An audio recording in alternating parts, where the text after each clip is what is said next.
राधे राधे, जय श्री कृष्ण। ये आज हमारी दूसरी क्लास रहेगी और हम पढ़ रहे हैं आधुनिक भारत का इतिहास। ठीक है,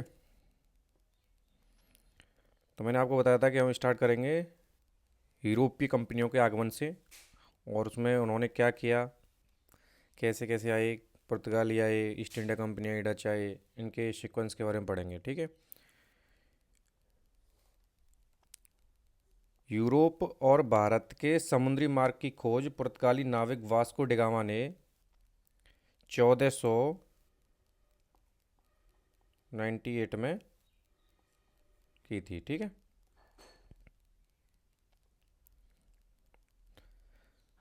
और पुर्तगाल के राजा के आर्थिक सहायता प्राप्त कर इस अभियान पर निकला था। ये पुर्तगाल के जो राजा थे उन्होंने वास्को डिगामा को धन दिया, उसके बाद ही ये अभियान अभियान पे निकला था। यह नाविक अफ्रीका के पश्चिम तट से होता हुआ उत्तर महासागरीय पहुंचा, फिर हिंद महासागर होते हुए जंजीबार और वहां से पूर्व ओर बढ़ा और यहाँ से वह भारत के पश्चिम तट पर जो कालीकट बंदरगाह, जो आज की डेट में केरल बोलते हैं, उस जगह पे पहुंचा। और ऐसा बोलते हैं कि वहाँ पे ही जैमोरिन एक उपाधि थी और वहाँ के जो हिंदू तात्कालिक हिंदू शासक जो थे उन्होंने उसका स्वागत किया।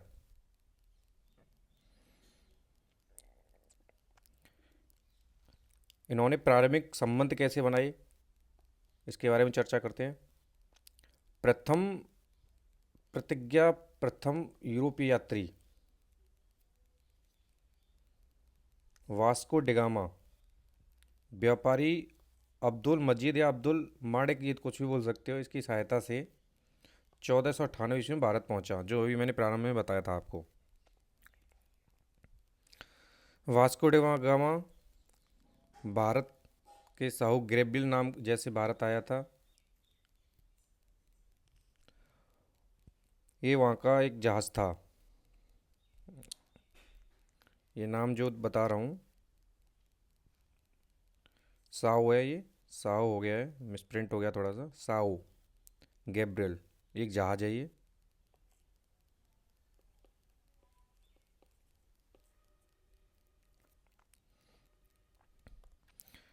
वास्को डिगामा उत्तर महासागरीय जो कैप ऑफ गुड होप, जैसे अफ्रीका से होते हुए बोलते हैं, जो कैप ऑफ गुड होप को ही अंत महासाद्वीप कहते हैं। कैप ऑफ गुड होप को ही अंत महासाद्वीप बोलते हैं। ठीक है। वास्को डिगामा द्वारा खोजा गया समुद्री मार्ग भारत के साथ व्यापार को यूरोपीय देशों के साथ आसान बना दिया। जो वास्को डिगामा ने जो समुद्री मार्ग की खोज की थी, उससे यूरोपीय देशों के साथ साथ हमारे व्यापारिक संबंध और आसान हो गए थे।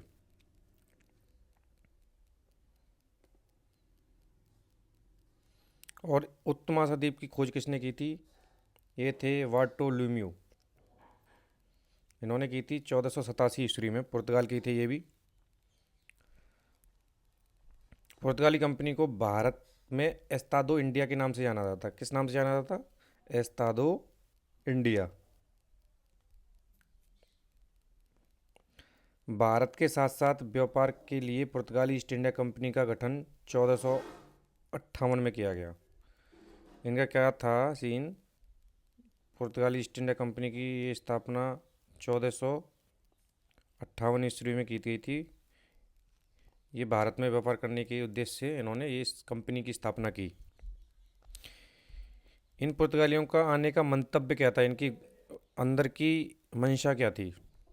इनका मंतव्य जो था व्यापार करना सबसे पहला ये, लेकिन इनका अप्रत्यक्ष एजेंडा था। इनका जो प्रत्यक्ष एजेंडा जो था वो कुछ अलग था। एक अपने प्रतिद्वंदियों पर वो बाहर खड़ी करना, मतलब बाहर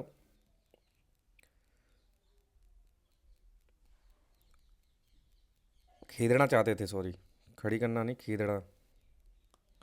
ये प्रतिद्वंदियों को खींचना चाहते थे, मतलब खींचना। और ईसाई धर्म का प्रचार करना चाहते थे। विकास क्रम के बारे में जान लेते हैं। दूसरा पुर्तगाली पेट्रो अल्वारेज जो 1500 ईस्वी में भारत आया। पहली व्यापारिक कोठी कोचीन में 1503 में खोली गई थी। इनका ये विकास क्रम है। इन्होंने क्या क्या किया। पहला तो आपने पुर्तगाली सुना था, वास्को डी गामा, 1498 में आया था। ये दूसरा पुर्तगाली था, पेट्रो अल्वारेज। इसका आने का कारण ये है 1500 ईस्वी में आया था।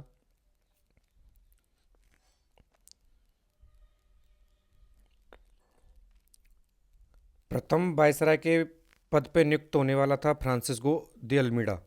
इसका जो कार्यकाल रहा है वो रहा है 1505 से लेके 1509 के बीच में। और इसी को नीले पानी की नीति, मतलब शांत जल की नीति, ब्लू वाटर पॉलिसी इसे बोलते हैं। इसी को अल्मीडा को ही बोलते हैं। अब ये पूछा जाता है क्वेश्चन एग्जामों में कि नीले पानी की नीति कौन लेके आया था, तो उसमें ऑप्शन रहेंगे। तो उसमें सही ऑप्शन रहेगा अल्मीडा। सॉरी। 1509 में अल्फांसो डी अल्बुकर्क आया। इसको पुर्तगाली साम्राज्य का वास्तविक संस्थापक माना जाता है। और इसी ने 1510 ईस्वी में जो बीजापुर के शासक यूसुफ आदिल शाह थे उससे गोवा जीता था। ये क्वेश्चन आता है कि किस शासक ने गोवा जीता, तो आपका आंसर रहेगा यूसुफ आदिल शाह। ये कहाँ ऐसे ही पूछ लेते हैं कि यूसुफ आदिल शाह कहाँ के शासक थे, तो आप बोल देना बीजापुर के।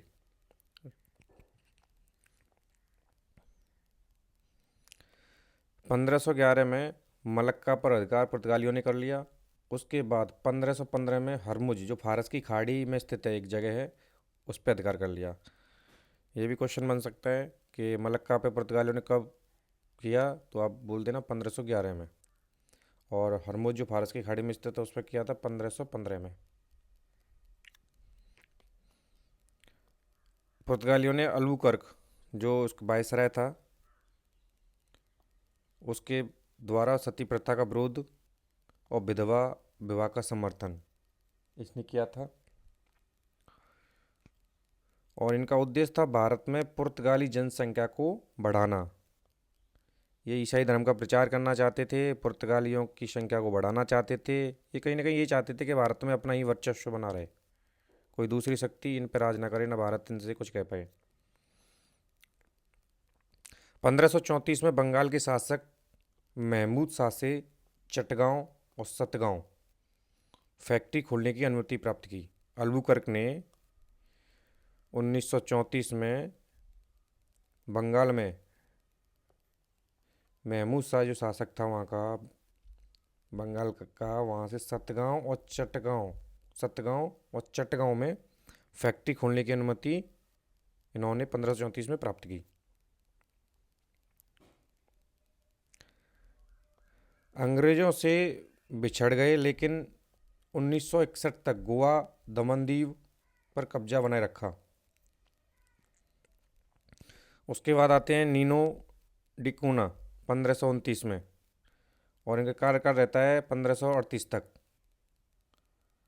और इन्होंने 1530 में नीनो डी कूना ने ही पुर्तगालियों का मुख्यालय जो कोचीन में था उसे गोवा ट्रांसफ़र कर दिया, स्थानांतरित कर दिया।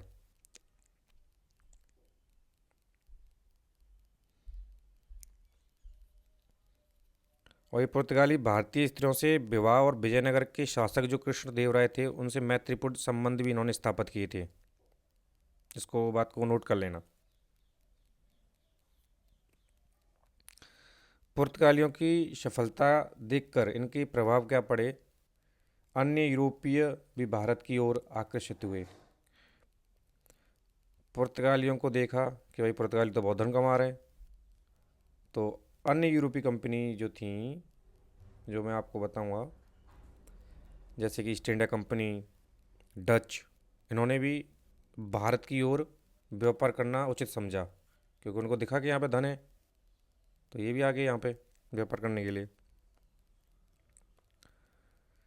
पुर्तगालियों के आगमन से भारत में तंबाकू खेती स्टार्ट हो गई। पहले भारत में तंबाकू खेती नहीं होती थी पुर्तगाली के आने से पहले।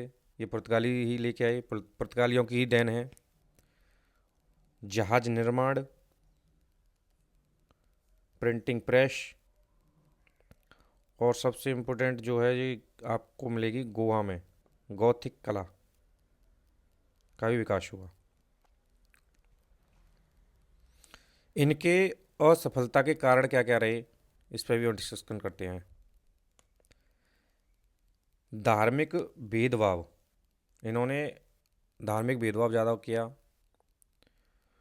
अन्य यूरोपीय कंपनी से प्रतिस्पर्धा, मतलब कंपटीशन हो गया। जो यूरोपीय कंपनी आई थी उनसे, ईस्ट इंडिया कंपनी से इनका कंपटीशन था, उन्होंने इनको खदेड़ के बाहर कर दिया। इन्होंने डकैती की, इन्होंने लूटपाट की नीति भी इन्होंने घोषित की, और नई उपनिवेश की इन्होंने खोज कर ली, क्योंकि ये चाहते थे कि अब ईस्ट इंडिया कंपनी आ गई है तो कहीं दूसरी जगह अपना उपनिवेश खोज लें। तो ये वीडियो कैसा लगा? अगर वीडियो आपको अच्छा लगे तो लाइक और सब्सक्राइब करना ना भूलें, और मुझे बताएं कमेंट बॉक्स में कि इसमें मुझे क्या है और इसमें इम्प्रूवमेंट करने की ज़रूरत है। और ये आपको मैं बता दूं कि ये एनसीईआरटी बेस्ड क्लास रहेगी, ठीक है। और वीडियो को लाइक करना ना भूलें, ठीक है, और सब्सक्राइब करना ना भूलें। और वीडियो देखने के लिए बहुत बहुत धन्यवाद। राधे राधे, जय श्री कृष्ण।